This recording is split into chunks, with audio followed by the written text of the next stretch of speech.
Hi guys, today we'll be looking at how to paint trees. I got a lot of requests to do a tutorial on painting trees and foliage, so I'm actually going to do two separate videos for them. I'll have a video on how I paint foliage in the future. Today we're just going to be doing 4 studies of trees, and I'll just share with you some techniques that I use and my general approach to painting trees. All the reference photos will also be linked down below in case you want to follow along, and the materials as well will also be linked down below. I'm just using an Etcher sketchbook and my gouache. So starting with the first reference photo, after I block in the background elements, then I move on to the trees, and I usually start off with a base layer, which is basically just painting in the silhouette of the tree using a very dark paint. I usually use black mixed with a little bit of yellow or black with a bit of green. I try not to use just pure black. Then I'll start by painting in the tree trunks first, just so I roughly know the positioning of all the trees, and then I'll go in and paint in all the tree branches. And at this point I'm not worrying about the lighting or shadow, because I usually build up my trees in 3 to 4 layers, and this is only the first layer, which is just like the silhouette of the trees, so that's all I focus on. I have a few tips for how to make your trees look a bit more realistic or a bit more alive. So one of them is try to vary the strokes of the branches. I generally paint in like a V shape for these kinds of trees, where the branches go down on one side and then up on the other side, and I vary them so that they're not perfectly symmetrical. I also vary the height of them and vary the thickness of the branches. The tree should also be thinner around the top and wider around the base.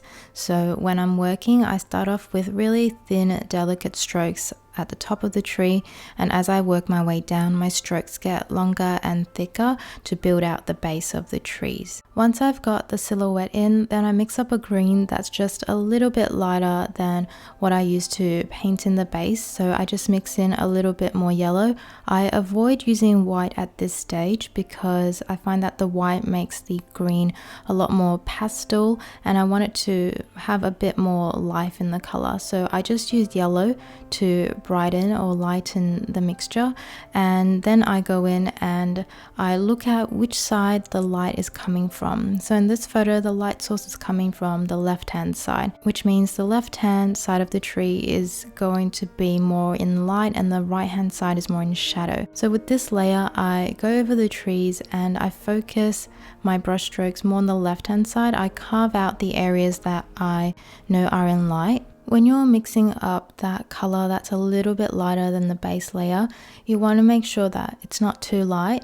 Usually when I mix it up and I start painting on the trees, it looks still very dark, but because in gouache dark colors dry lighter, once I wait for it to dry, I find that the green is lighter than what I initially laid down. It's not very obvious in this video because it's a little bit hard to tell from this angle, but the color is a little bit lighter and I focus the paint more on the left hand side.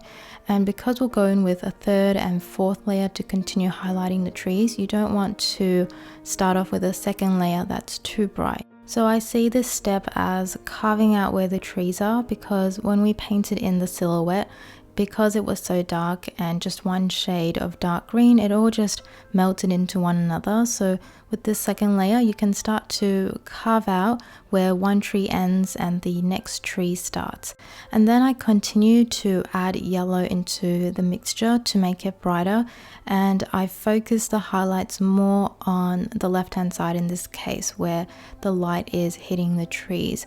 So I avoid any brush strokes on the right hand side of the trees now, because that side of the tree is in shadow, and I just work in layers and continue to bring out the highlights on these trees. Another tip for making your trees look a bit more realistic is to try and vary the green a little bit. So sometimes I add in a bit more yellow, sometimes I add in a bit more red to push it a bit more towards olive green, and that just makes it look a bit more natural and a bit more interesting. So I talk a lot about light and shadow in this video, and if this is a topic that confuses you, then a great place to learn more about it is on SKILLSHARE, who is the kind sponsor of today's video. SKILLSHARE is a wonderful online learning platform that has thousands of classes across a broad range of topics, from illustration to creative writing to photography and so much more. And as a member, you get unlimited access to all of the classes on there. I started taking the class Painting Light and Shadow, the Basics for Portraits and Characters by Gabrielle Bricky. And so far, the class has been really helpful. There is so much to learn about lighting and shadows, so it can seem overwhelming as a beginner, but this class really breaks it down and goes through all the different terms used, like direct light, diffuse light, local color, etc. And I find it really helpful for my understanding of light and shadow. So I highly recommend this class and I can't wait to finish it as well. SKILLSHARE is curated specifically for learning, meaning there are no ads and they're always launching new premium classes so you can stay focused on learning, and it's less than $10 a month with an annual subscription. If you'd like to try out the class I mentioned or any of the other thousands of classes they have on there, I'll have a link down below where the first 1,000 people to click the link in the description will get a free trial of premium membership. For the second study, we can start by having a look at the reference photo and determining where the light source is coming from so we know how to highlight our trees. So this one, the sun is somewhere off to the right because you can see some of the trees on the right hand side are being backlit. So that already gives me an idea as to how I want to highlight the trees. And I follow the same steps of first just placing in the tree trunks to get the positioning of the trees, and again I'm using the same mixture of just black and yellow to mix a really dark green that's almost black, and I just look at the trees and the shape of the tree and just try to mimic how it looks with my brush strokes. I do my best to vary the brush strokes and keep them natural, so I try to do quick strokes if I can, and in this one I try to have some random branches just sticking out here and there just so they're not all the same length and it's not a very uniform looking set of trees. This step can take a little bit of time, even though it seems quite simple and straightforward. You're just painting in the silhouette of the trees, but to paint in each individual branch does take some time. I quite enjoy this process though. I don't mind fleshing out all the little branches in there. So each of these studies took me around 45 minutes to do, and if you do want to follow along and paint with me in real time, I do have this over on my Patreon, so feel free to check it out there.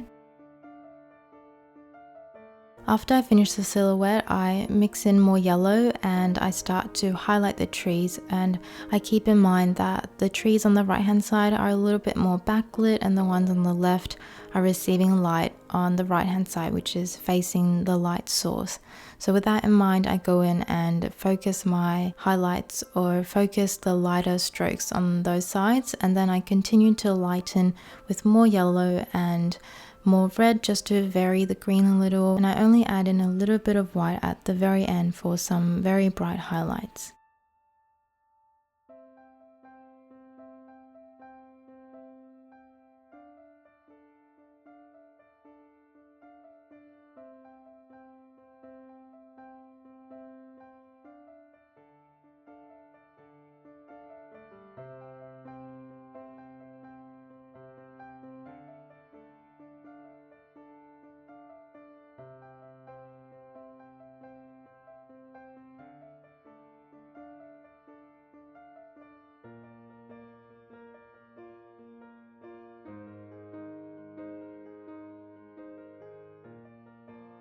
In this third study, I'll show you another way that I like to paint in the leaves on trees or foliage.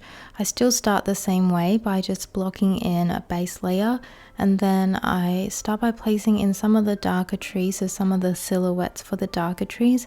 But once I finish that, then I switch to a round brush and I pinch the base of the round brush so that it makes the hairs split apart. Now you might not want to do this on a brush that comes to a fine tip because over time it could wear out the tip.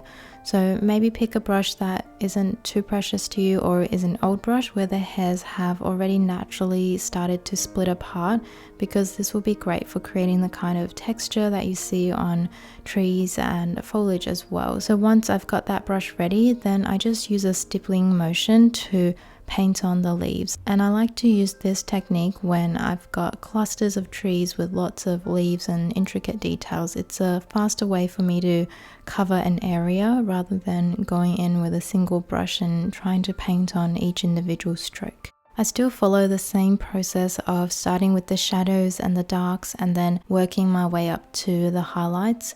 There's some more color in these trees, so I'm adding in more yellow ochre, more warm yellow, and just varying the colors in the trees. My one didn't turn out quite as vibrant as the reference photo, but I still like how it turned out.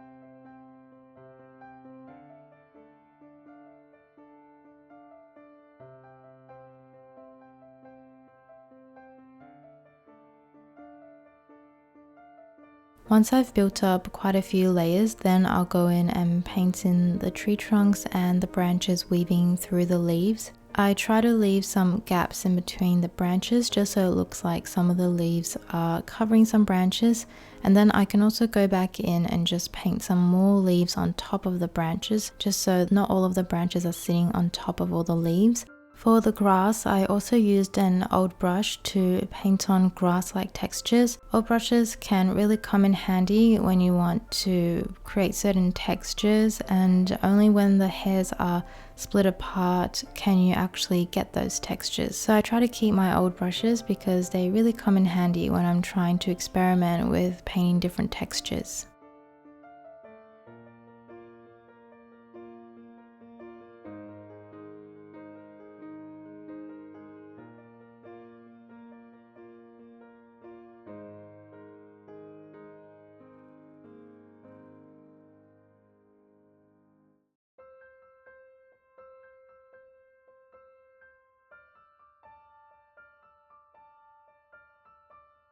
For the final study, I'm using the same technique as in the previous one where I split the hairs of my brush by pinching the base of it, and I use a stippling motion to paint on all of the cherry blossoms. When it comes to trying to split apart the hairs on the brush, you want to avoid having too much moisture in it, so having too much paint or too much water on the brush, because the water will usually make the hairs come together. So sometimes I have a paper towel and I use it to take off some of the paint or the moisture on the brush, so that way it just makes it a bit easier for me to split the hairs apart. The rest of this study is quite straightforward. I just pick out the different colors I can see in the cherry blossom trees, and I just use the stippling motion to place them around, and then I paint in the tree trunks, and that's about it.